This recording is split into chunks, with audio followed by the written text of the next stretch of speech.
ओम शान्ति।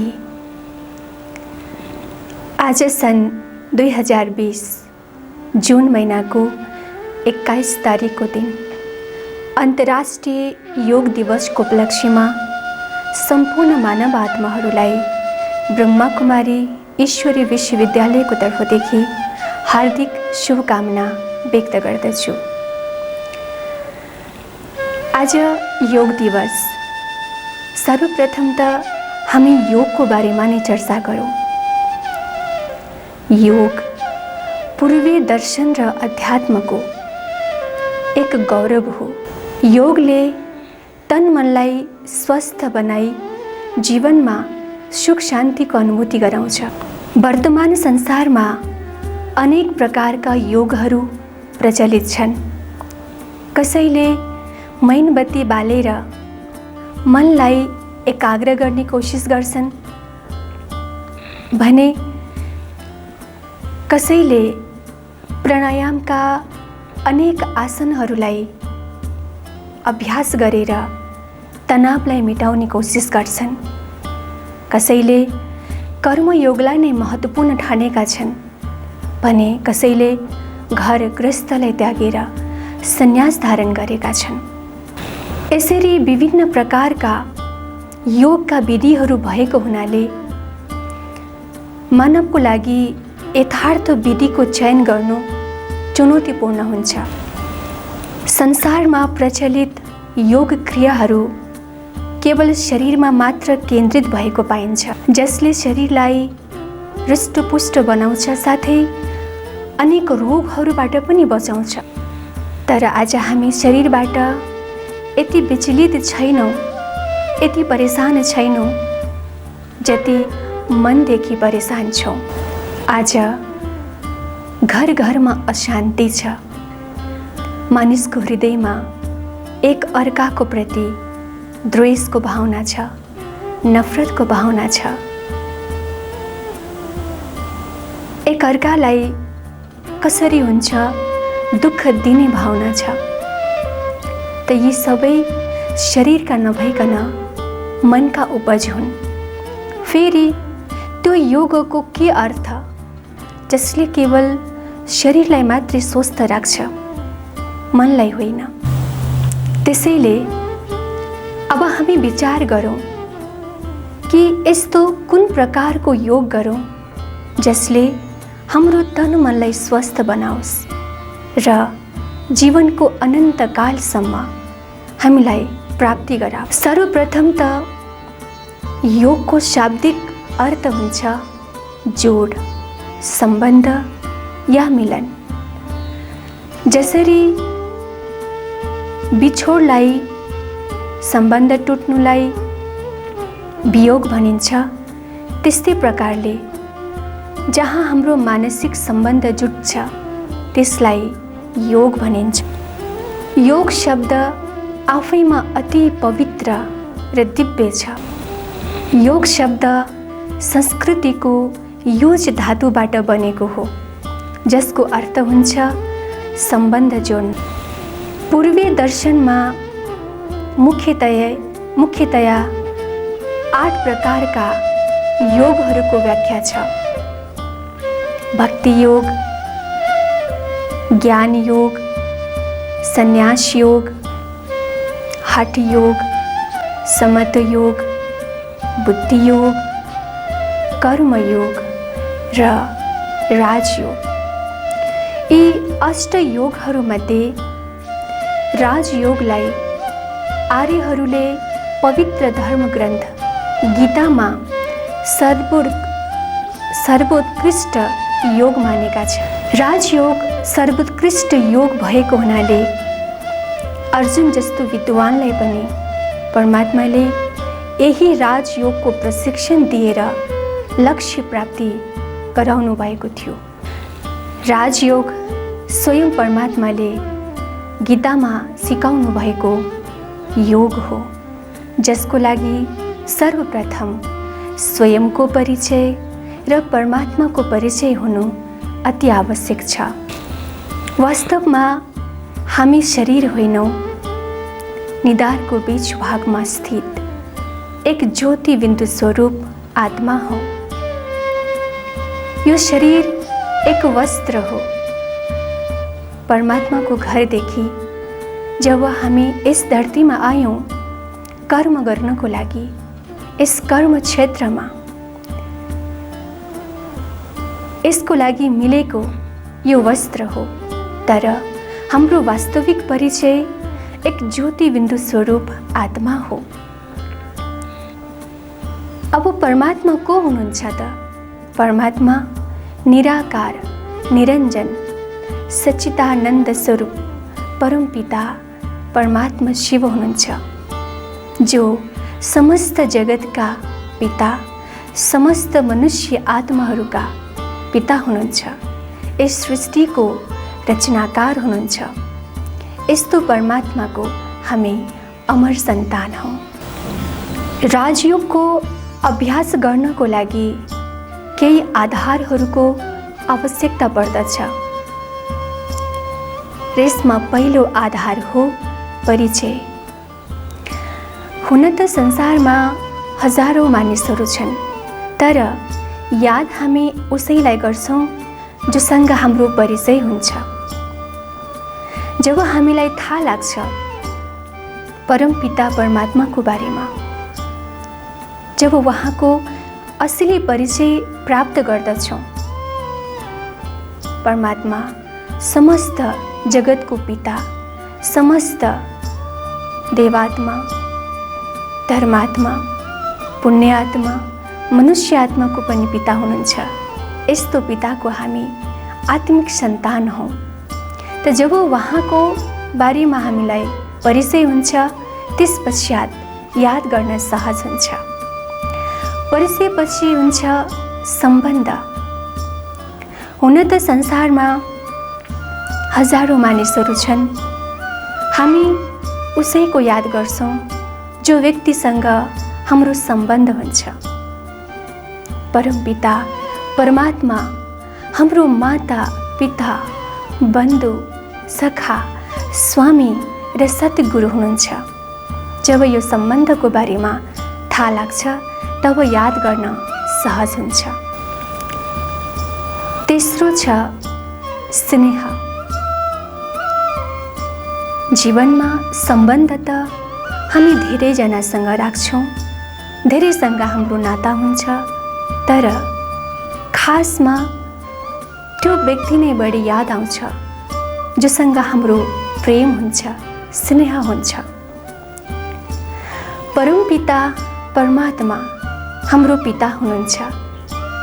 जब हामीलाई यो थाहा लाग्छ, त हाम्रो हृदयमा उहाँको प्रति प्रेम भाव जाग्छ। जहाँ स्नेह हुन्छ त्यहाँ प्राप्ति अवश्य हुन्छ। परमपिता परमात्माबाट हामीलाई कुनै भौतिक र बाह्य प्राप्ति नभइकन आन्तरिक र आध्यात्मिक प्राप्ति हुन्छ। परमात्मासँग सम्बन्ध स्थापित गर्नाले उहाँका समस्त गुण र शक्तिहरू हामीमा आउन लाग्दछन्। जसरी एउटा गुलाबको पुष्पलाई जब हामी हातले छुन्छौं, उसको सुवास स्वाभाविक रीतिबाट हाम्रो हातमा आउँछ। त्यस्तै प्रकारले सर्वगुणको भण्डार, सर्वशक्तिको भण्डार परमपिता परमात्मालाई जब हामी याद गर्छौं, त उहाँमा भएका समस्त शक्तिहरू, गुणहरू, खजानाहरू हामीमा प्रवाहित हुन्छन्। अब हामीलाई राजयोगको अभ्यासबाट के फाइदा हुन्छ त? राजयोग मन तथा इन्द्रियहरूलाई नियन्त्रण गर्ने एक विद्या हो। राजयोगको निरन्तर अभ्यासको द्वारा हामी आफ्नो इन्द्रियहरूमाथि विजय प्राप्त गर्न सक्दछौँ। हाम्रो इन्द्रियहरू संयमित हुन्छ। आजभोलि अंग्रेजीमा योगलाई मेडिटेसन भनिन्छ। मेडिकल साइन्समा प्रयोग हुने मेडिसिन र स्पिरिचुअल साइन्समा प्रयोग हुने मेडिटेसन, यी दुवै शब्द ल्याटिन भाषाको मेडिरी शब्दबाट उत्पन्न भएका हुन्। दुवैको अर्थ हुन्छ उपचार गर्नु, टु हिल योर सेल्फ, आफैले आफैलाई उपचार गर्नु। जब उहाँले हामीलाई त्यस विषम परिस्थितिमा ऊर्जा पनि दिनुहुन्छ र सहन गर्ने शक्ति पनि दिनुहुन्छ। राजयोग अर्थात् सर्वगुणको भण्डार, सर्वशक्तिको स्रोत, परमात्मासँग निरन्तर मनको सम्बन्ध स्थापित गर्नु, यसैलाई राजयोग भनिन्छ, जसको अभ्यासबाट आत्माको शुद्धिकरण साथै सशक्तिकरण हुन्छ। राजयोग आफ्नो वास्तविक र मौलिक रूपमा टिक्ने एक कला हो। वास्तवमा हामी एक ज्योति बिन्दु स्वरूप आत्मा हौँ। आत्मा प्रेम स्वरूप छ, शान्त स्वरूप छ, आनन्द स्वरूप छ, शक्ति स्वरूप छ। जब हामी आफूलाई एक ज्योति बिन्दु स्वरूप, दिव्य, अलौकिक, निराकार आत्मा सम्झिएर परम ज्योति परमात्माको ध्यान गर्दछौँ, त्यति बेला आत्माका ती मौलिक गुणहरू अझै सशक्त हुन लाग्दछन्। राजयोग आफ्नो वास्तविक स्वरूपमा टिक्ने एक कला हो। जब हामी आफ्नो वास्तविक स्वरूपमा आत्मरूपमा स्थित हुन्छौँ, तब आत्माका मौलिक गुणहरू उजागर हुन्छन्। राजयोग आफ्नो आत्माको स्वधर्ममा टिक्ने एक विधि हो।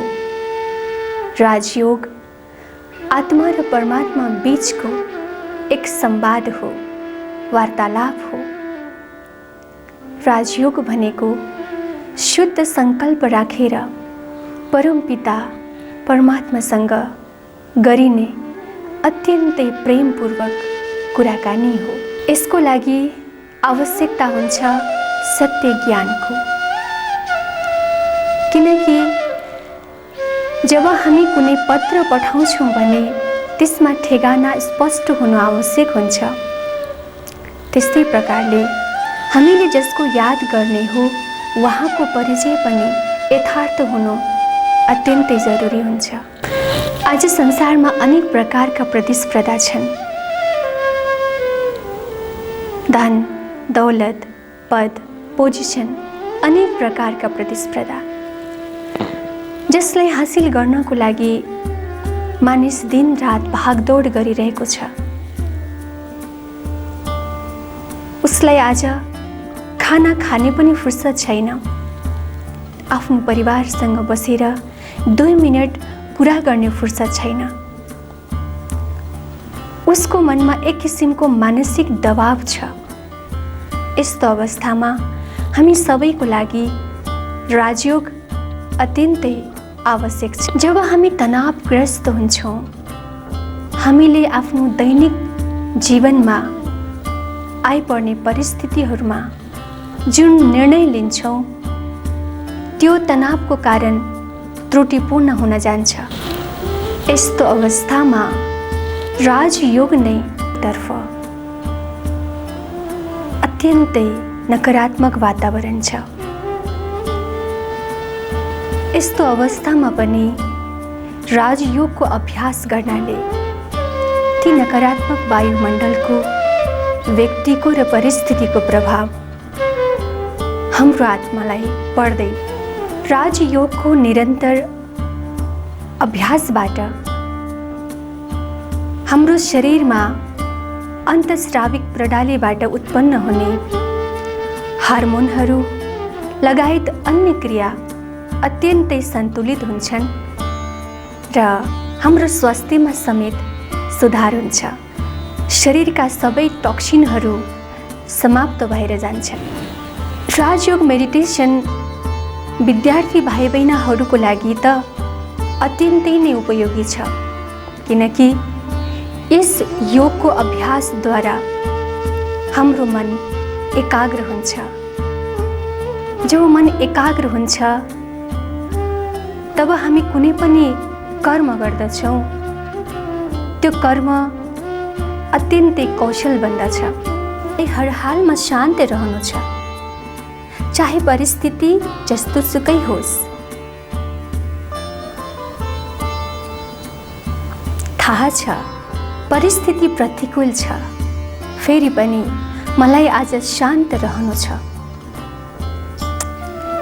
किनकि म शक्तिशाली आत्मा हुँ।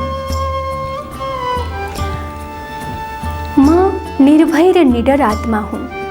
मलाई संसारको कुनै पनि कुरासँग अब भय छैन। म निर्भय छु किनकि परमपिता परमात्मा हमेशा मेरो साथमा हुनुहुन्छ।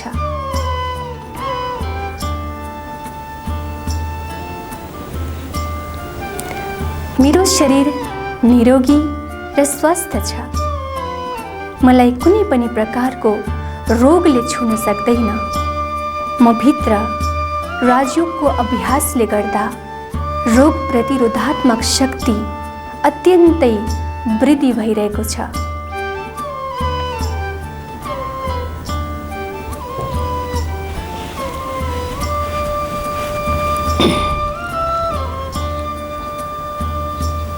संकल्प गरौँ, मेरो घर वरपर, कार्यक्षेत्र वरपर पुरै परमात्माको सुरक्षा कवच छ।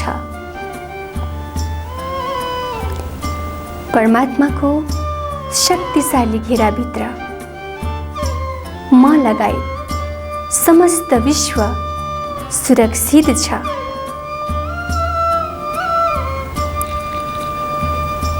अब यो महामारी विश्वबाट नै हट्दैछ, निर्मूल हुँदैछ। अब यो भाइरस समाप्त हुँदैछ। विश्वमा फेरि खुसीका दिनहरू आउँदैछन्।